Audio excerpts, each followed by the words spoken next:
Hello and welcome to the post-gets video. In this video we'll be having a look at how things have progressed on the station side.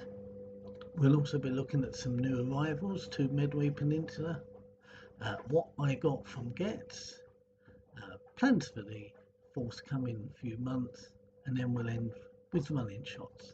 So as the saying goes, without further ado, let's get on with it. As I mentioned in my previous video, it was my plan to crack on with rebuilding the station side, and I'll put a short video up of what I intended to do. Now, all the best laid plans and that was scuppered a little bit when unfortunately Mel's father, who had been ill, sadly passed away in the middle of August. So what with all the making the arrangements for the funeral, I'm also sole executor to his estate, so there was loads of paperwork to be done. And also at the beginning of September was our wedding anniversary, and we had a couple of days in Norwich, and it just worked out okay because the day we were due to come back was the day before the funeral. So everything just really has come to a standstill, but there has been movement in the background, and I was just wanting to think about what I was going to do for a station. The Metcalfe ones were great and they served a purpose, but they were starting to get looking tatty, and the platforms, you could see the joins, and I wasn't happy with it. And I think the station building was too big. My intention was, when I went to Getz, was to see if I could find a modern looking station, because that's what I wanted. Couldn't find anything, but I have come across the Scousines modern station building, which I'll put a picture down below. Though I'm always a little bit wary on Scousines, not because they're not brilliant models, but is my model making skills up to build them to a decent standard. But looking on Scousines, there is a company that work alongside them who provide laser cut base layers, which I think that will make it a bit easier. The great thing about Scousines is once you've downloaded it, once you can just keep completely carry on reprinting. But of course I want to make sure that I got it done right, because it would be a waste of the laser cut base units, which I think are about £5 or £6. So that's the plans, and I'll show you a picture of them. So let's go and have a look at the video. Okay, so let's have a look at where we are before any work's done. So in this area here will be those two buildings. I'll just have to play around a little bit with the road going into the distance. This building here will stay. This one here will be extended by another block, so it's going to be four blocks, and then the whole of this will be taken out and the new building put in. So that's what's going to happen at the back.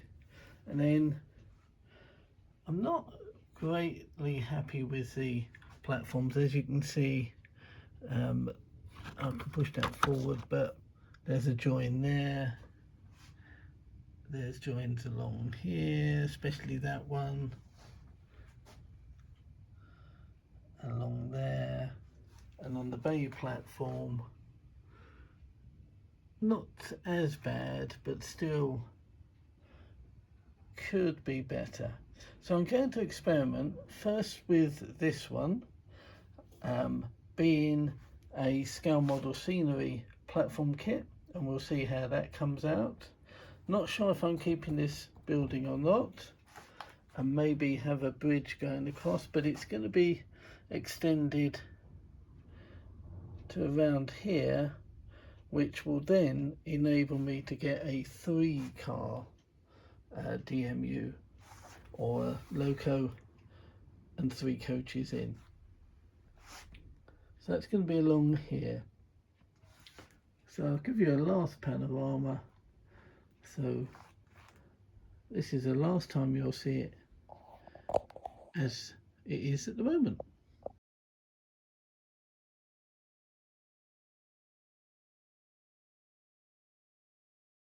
New arrivals to Medway. First up is the Hornby Railroad Plus Class 55. Now, I spotted this on the Hornby website, and then Jenny Kirk done a video on it. Now, it's I think around about 120 odd pounds, 121 pounds on the Hornby website. I get a 10% blue light discount, plus I had some loyalty points. So with free postage, it worked out at £91. Now, the thing is, this is sound fitted with the new Hornby Bluetooth decoders. So if you work that out, you are paying 60 odd pounds for the decoder, which makes the loco itself around about £50. Now, for me, that was a bargain. Now, okay, people out there will say, and quite rightly, it's a whole 40-year-old plus Lima tooling, lacks detail. It is actually, I think, a scale foot too short. But my view is, look, you're getting a loco, sound fitted logo for 120 quid, or 110 at retailers. The livery is quite nicely applied, which you'll see a bit later, and we've got etched nameplates. Now, I'll put a stay alive in just so as it goes across my couple of dodgy bits of track, but I've given it a run and you'll see it, and it runs nicely. I'll probably add a couple of tyre weights, get Rob to put lights in, and yeah, I'm quite pleased with it. Yes, if you put it alongside a Bachmann or an Acura scale class 55 Deltic, you'll see the differences. But at normal 3-foot watching distance, it suits me. Now, with the price of locos, your Bachmanns, your Acura scales, it would be nice to have all of those, but it's just not affordable, certainly not for me. So if I can offset some of the Lima type locos, as it were, the Hornby Railroad ones, get a few of those, which will enable me to get, as I have the Acura scale 37, the class 31, and the 50 and the 66s. So it's weighing them up. There's the much maligned Hornby class 47 in rail freight, again coming out shortly. That again is sound fitted, and the retails at 124. So I'll show you a couple of videos of it running, and let's see what you think.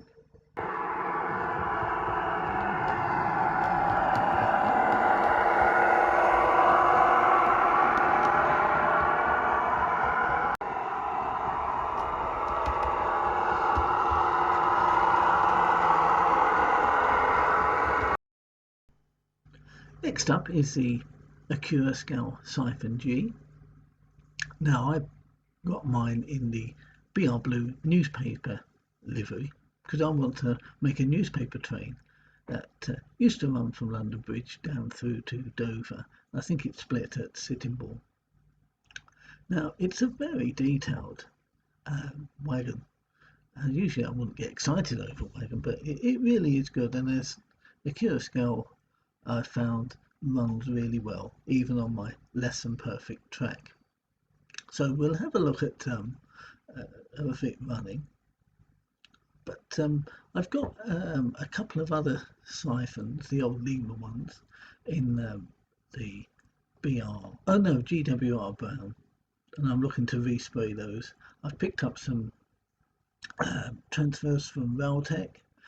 I found a BR Blue Gulf wagon and also a BR Blue Grey. So that'll be an ongoing project, but take a look at the Acura scale running.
So this is a prize I won from the Hornby website on Facebook. I was surprised myself. A very excellent prize it was too, of a loco, flickering firebox and 2 countries, so I was very pleased with that. Not very often I win anything, so yeah, very nice.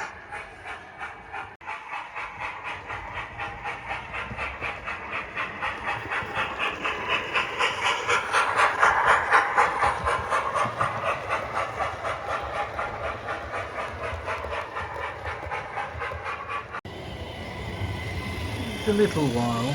They are the Cadillac BLA wagons in a set of 3, although there's just 2 running at the moment, that I will be using for a still run out of Sheerness Docks. I think it was Susanna at Mildenhall who mentioned a Class 66 driver who does some really nice 3D printed items.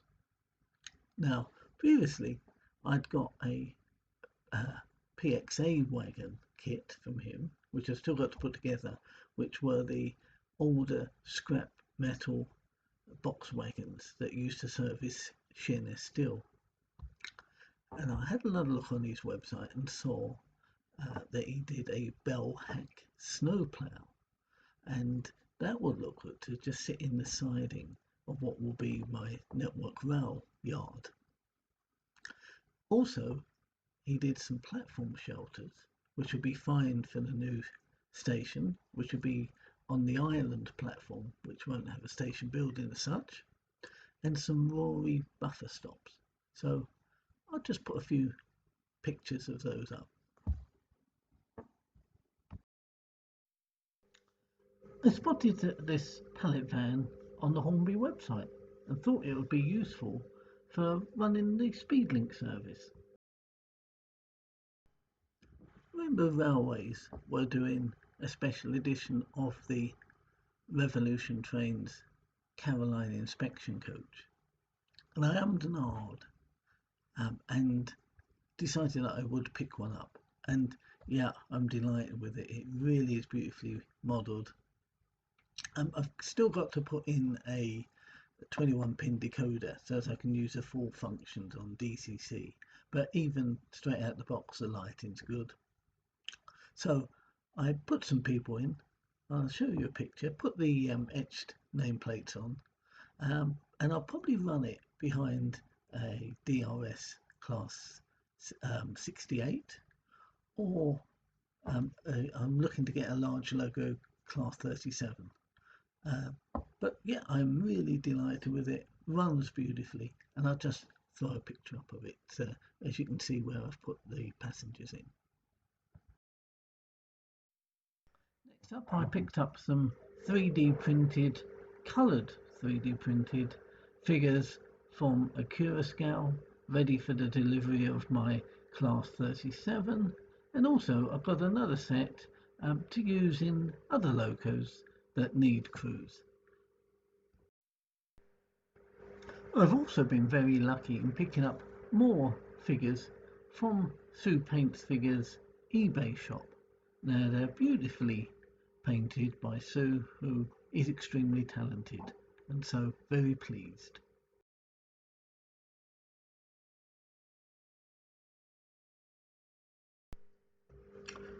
The Great Electric Train Show, GETS, held at Stadium MK, home of Milton Keynes Football Club, on October the 14th and 15th. A while back, John from Exhaven Harbour and I had been chatting, and we both agreed that we'd want to go, and that the Saturday would be the best for both of us. So pre-advance tickets to the show and rail tickets bought. I met John at Euston Station, and we made our way up on the, I think it was a Glasgow service, and it was around about 9:15 that we left. Got to Milton Keynes Station at 10 to 10, and then didn't have too long to wait for the shuttle bus, which got us to Stadium MK at around about 10 past 10, I think it was. We, with our pre-booked tickets, could walk straight through, and I did notice that the queues for £1 a day were very large at that stage, and when we got in, it was already quite busy. Tim Surf had organised a meet of YouTubers, and so we, John and I, had a little wander around, and then went up to balcony 1.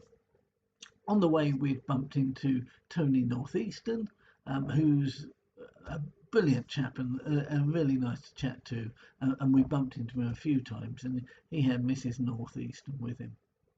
Upstairs we went, and I've made a list of the ones I remember seeing, and anybody I missed, I do apologise, but the old brain cells are not as great as they used to be. So who was there? Alan from Dragon Junction, Lord Al. Now, he's a great guy, and I love chatting to Al, and he was with his family, and as you'll see a little bit later, I was privileged to get one of the 3D printed Lord Al's lavies. That will be painted up and put on the layout, don't worry, Al. Next up was Paul from Sandling Junction, with Julian from Station Road, all the way from New Zealand, who was helping Paul build his new layout. I love Paul and his weathering abilities, and it was great to see both of them and say hello. Graham Forston Lakeside, Rob McQueen Farland Howe. Again, two people I've admired for a long while. I love their layouts, and again, it was nice to be able to shake their hands and say thank you for what they produce. John at Piccadilly, who's been a brilliant support over the years to me, and it was great to catch up with him, and yeah, brilliant. Charlie from Chadwick, managed to shake his hand and say hello. Some Engage guys, I think Smallwood Junction was there. Now again, sorry for not getting the names right. Ewan the Growler, brilliant. It was great to see him and to be able to say hello, and it's another layout that I do like. Donegal Dad's another name that comes to mind. Gary from Cheeky Tech, great to see Gary and to say hello again. Susanna from Milden Hall, as always, brilliant to see her and to be able to thank her face to face, as it was her video on the Daypol Class 73 sound fitted version that swayed me to get one, and yeah, that's been brilliant. Peter Dixon, Old Man in the Shed, great to say hello to him and have a little chat. Now I'm trying to think if there was anybody else, and as I say, if I missed anybody, I do apologise. Now, one person I was eager to meet, both John and I were, and to be able to have a chat, was Lee Wall. Lee couldn't make it to the meet, but John and I met him at the bar at midday, and we had a pint and a chinwag, and it was great.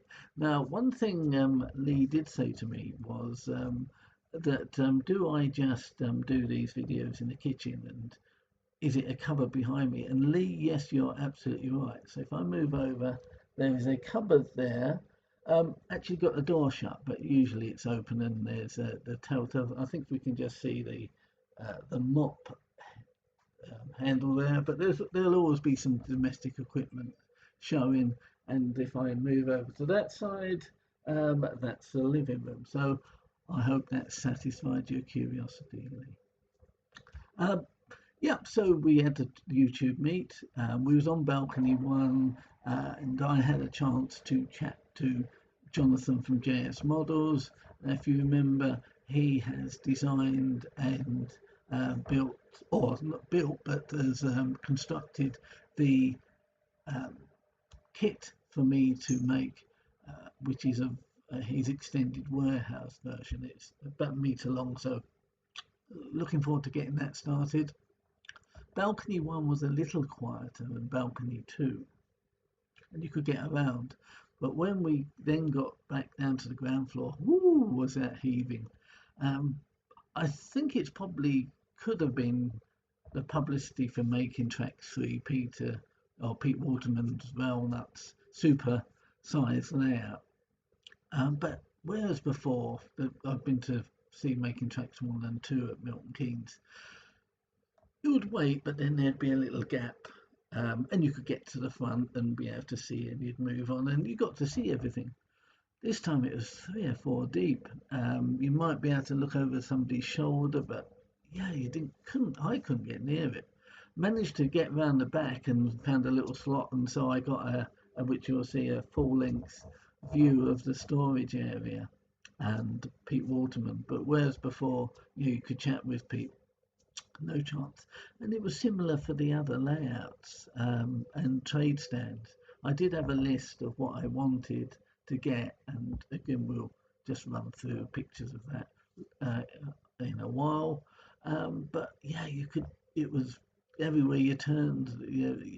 It was quite crowded. I think I heard, and I may be wrong, that they had to stop people coming in at some stage because of the overcrowding.